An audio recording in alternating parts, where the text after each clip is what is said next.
It was mid-November 2021, and me and about 10 friends were camping in the woods in the Sawtooth National Forest near Petite Lake. There were 2 groups of 4 people in 2 tents and 1 in a car, and me and my buddy were in hammocks near the edge of the camp. It's about 1 a.m. and we all had been sleeping for about 2 hours. I wake up to my hammock friend panting in a heavily way and yelling my name. I'm confused and get up and help him, but he's paralyzed by fear. He said that he had an extremely vivid dream that there was a black figure, tall and slender, trying to break into his car after he had seen this figure decapitate me and the rest of his friends. He said that he woke up to the figure near the car and saw all of our heads stuck on sticks throughout the camp. He then said that he clicked the alarm button of his vehicle and the figure began to run in circles around the car and then stopped, and then it dashed off extremely quickly into the woods. I was obviously freaked out at this point and I immediately felt very uneasy, but I told him it was just a bad dream and that he needs to go back to sleep. I also had a hard time going to sleep, so I could tell that both of us, after about 5 minutes, both with fear at this point, we heard our friend in the tent, No, don't take me." As a side note, we had not awoken anyone else in the camp at this point. This freaked both of us out because we had no idea what was going on. We were also very vulnerable in our hammock by ourselves on the edge of our almost 50-yard camp. The screams of our buddies proceeded to wake up most of the rest of the camp, and we find out that our friend in the vehicle that my buddy said clicked the alarm of the car was awake. So all of us scared and awake have a conversation about what is going on, and the buddy in the car says that he heard scratching on the window and heard something pull the door. He also said that he had seen the black figure running around the car as well. We were all freaked out at this point and decided to move into the same tent. Our friend with the dream also claimed a similar murder story to the friend in the hammock. The next morning, we all talked and so many of us experienced what happened that night. The 6 of us that were camping, we all determined that it must have been some sort of being that was giving us nightmares. We called it a Wendigo, but we have no idea. Also, we had friends that stayed at the same site about 6 months earlier, and a few of them did notice weird things happening at camp at night, like the feeling of being watched, or the feeling of something or a being walking around the tent. All of this is just strange stuff that happens in the Idaho mountains. Or what does this sound like? And what do you all think?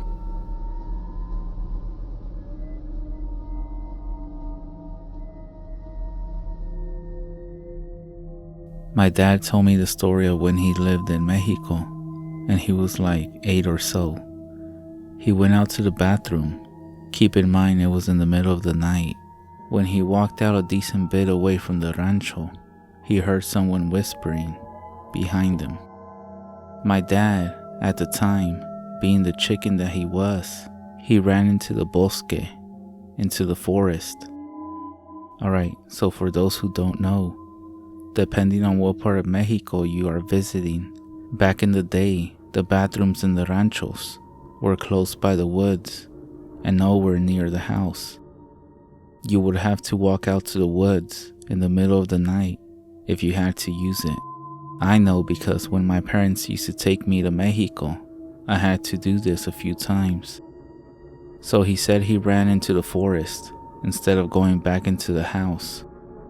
After a few minutes, he started walking back to the house, and halfway into the field, he saw a shadow, a dark figure, just moving around as if it was someone crouched down. He said he was planning on going around it, but then this thing lifted its head up and with red eyes stared at him. He said that's when he lost it and ran back into the woods even further than before. He said he didn't even look back to see if this thing was after him, but after a while, he stopped to rest a bit, but then he heard the whispers behind him. But this time, it was a bit closer than last time, and he thought to himself, whatever this thing is, it's following me. I need to get the hell out of here. So he said he ran deeper into the forest, and then he stopped when he was up on a decent-sized hill, and then he heard the whispering again, but this time it was like a few feet in front of him. So he just stood there paralyzed, about to shit himself, until suddenly he heard flapping and he felt a gust of wind in front of him. He looked up and said he saw what looked to be a huge crow. He said that when it was flying away, it made a loud, cackling sound.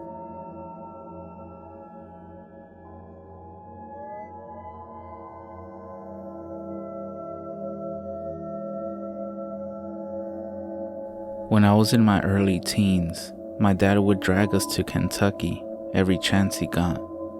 10 hours each way, it seemed to be most of our trip was driving.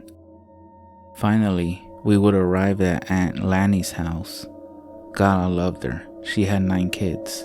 My cousin Ronnie decided that he would tell us about an urban legend called the Devil Lady of Trace Licking Hollow.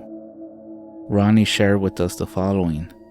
Up on the outer ridge of this hollow, way above the tree line, lived a bitter old woman who hated everyone and everything. She was so full of hate that she started doing things to her neighbors. She would take pets. When she would pass a neighbor on the road, as they were walking beside the road, she would try to take a swipe at them. As this woman got older, she started looking into people's windows, scaring everyone, but she would always disappear by the time any of the family would come out of their house. Then one family finally had enough. The father grabbed his hunting rifle and made the hike up to the ridge where the old lady lived.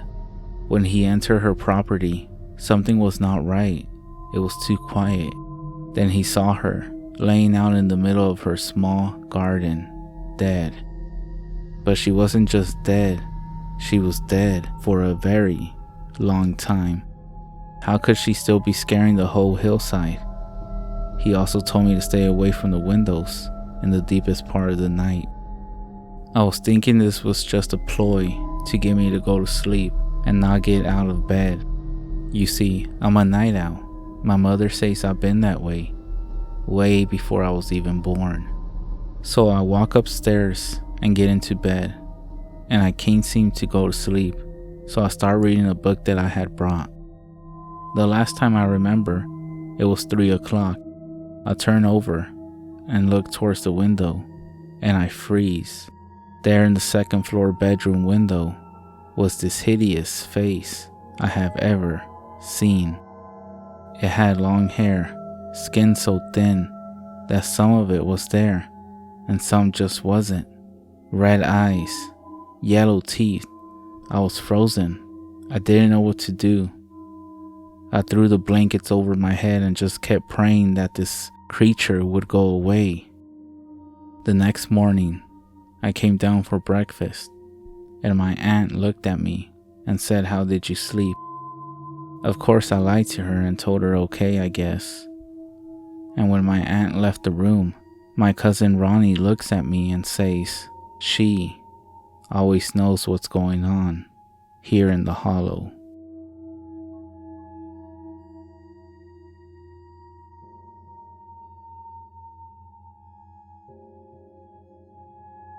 In the late 1970s, my Aunt Janie and her husband Jack were driving home late one night. They were returning from a revival. As they were driving along an isolated road upon the reservation, they saw what looked like a fox run in front of the truck. My aunt said that the little animal drove into the ditch alongside the road. My uncle, who is kind of an animal lover, stopped the truck and rolled back slowly, thinking maybe that they had hit it. It was a moonless night. As Aunt Janie rolled down her window, she could see the animal laying in the ditch.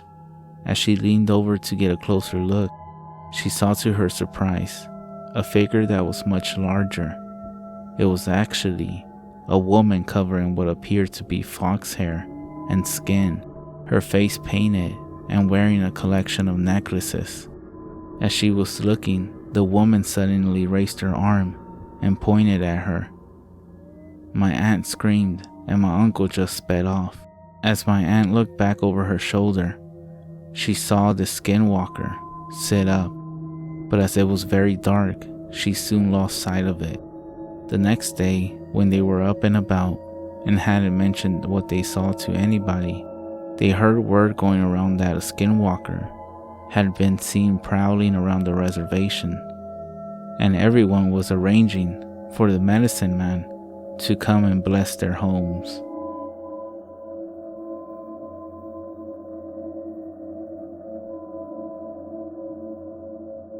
While trading stories around a campfire, my friend recalled an encounter he had while serving an LDS mission. My friend's mission region had a reservation within its boundaries. However, it was far from where he was serving. On one occasion, him and his mission companion were told to travel more far than usual to meet with some investigators. This, however, took them near the reservation. On their way home, their car ran out of gas, and it wasn't until late at night that they were able to continue the journey home. My friend, who was driving while his companion slept in the passenger seat, chose a different route that took him through some back roads in an attempt to try to get home sooner. He told us he was driving above the speed limit when he noticed movement in the woods lining the road.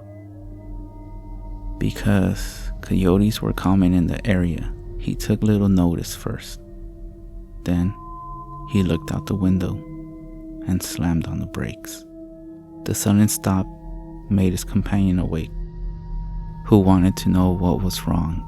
My friend was shaken and said he would tell him once they got home. He only told him to say a prayer. By the time they made it home, his companion was dying to know what happened, and my friend told him. As I was driving, I looked down at the road next to the vehicle, and I saw 6 men running on all fours, keeping up with the car. I was driving 40 miles per hour. This happened when I was 11 years old, which I'm now 13, and I still remember everything as clear as day. I basically lived in the middle of nowhere, so I didn't have many friends. There was this huge forest though, so I would play in that. One day, I went to go play, and it was almost around 6:30, so it was kind of dark now. Let me mention, I lived in Wisconsin at the time. I went deep into the forest, and everything was good until 7 o'clock rolled around. Now, I was used to hearing weird noises in the woods, but nothing like this. I heard this awful scream. Not human. It was like a demon, like if it was trying to scare me. So of course I went to investigate. I got about maybe half a mile in when I saw this non-human-like creature perched in a tree.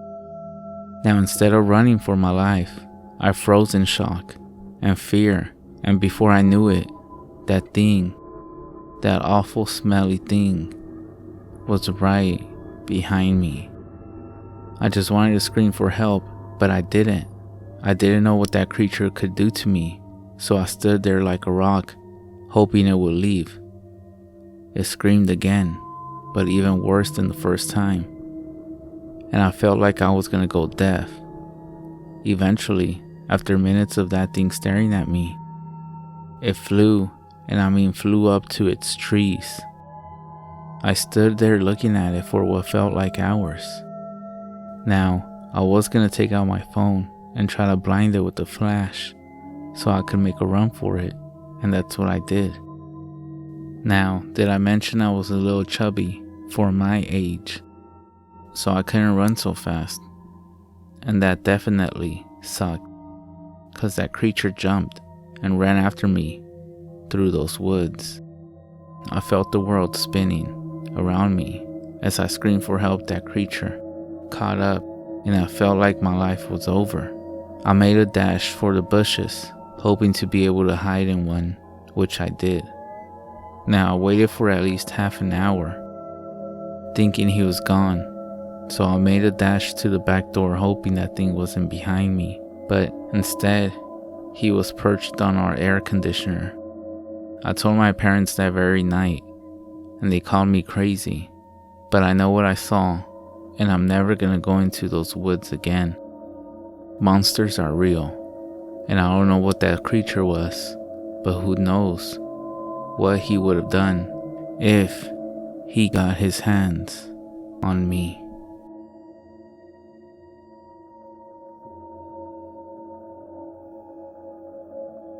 Sophomore Vernandria Livingston and her family were having a garage sale in Church Rock, New Mexico, on the Navajo res. She was selling some of the clothes that she had outgrown, and her dad was selling clothes and shoes that he didn't like anymore.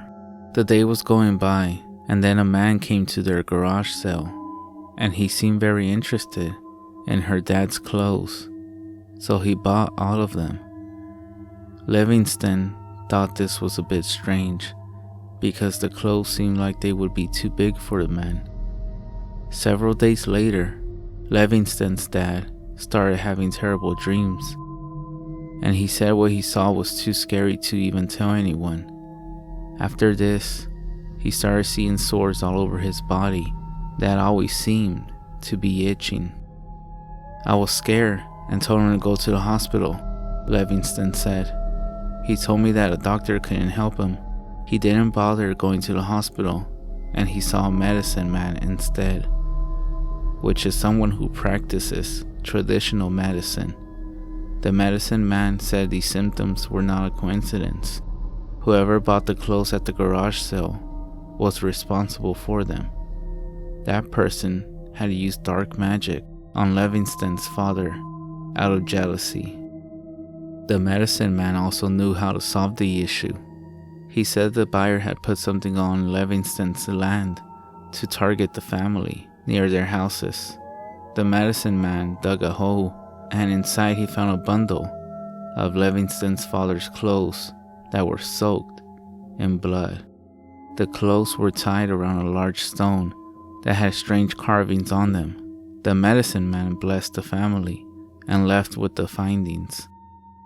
All the Livingston's problems ended, but she remained skeptical of who she could trust.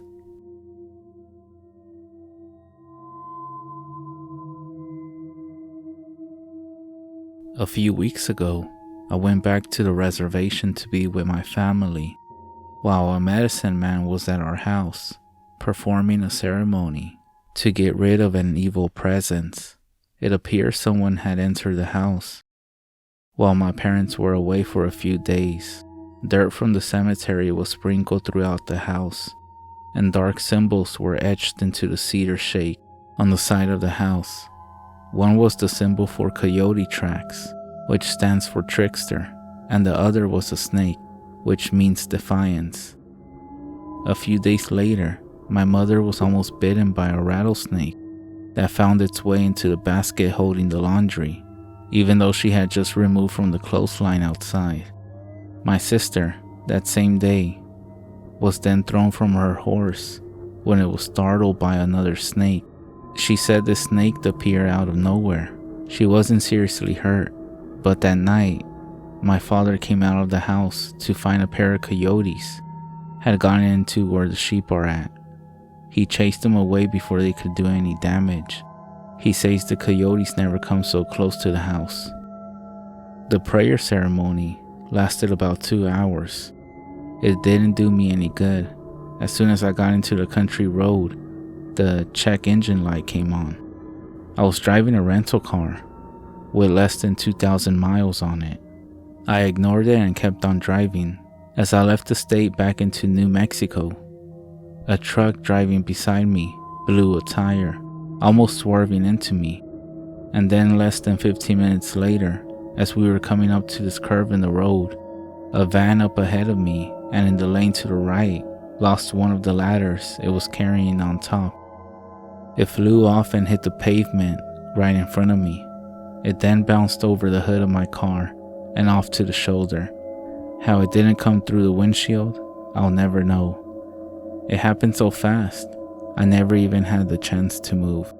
Later that night, my father called me. He said that he and the medicine man went out to the cemetery and dug up a spot in front of my grandmother's headstone. She died years ago. It seems someone had buried the bones of a coyote there to put a curse on our family.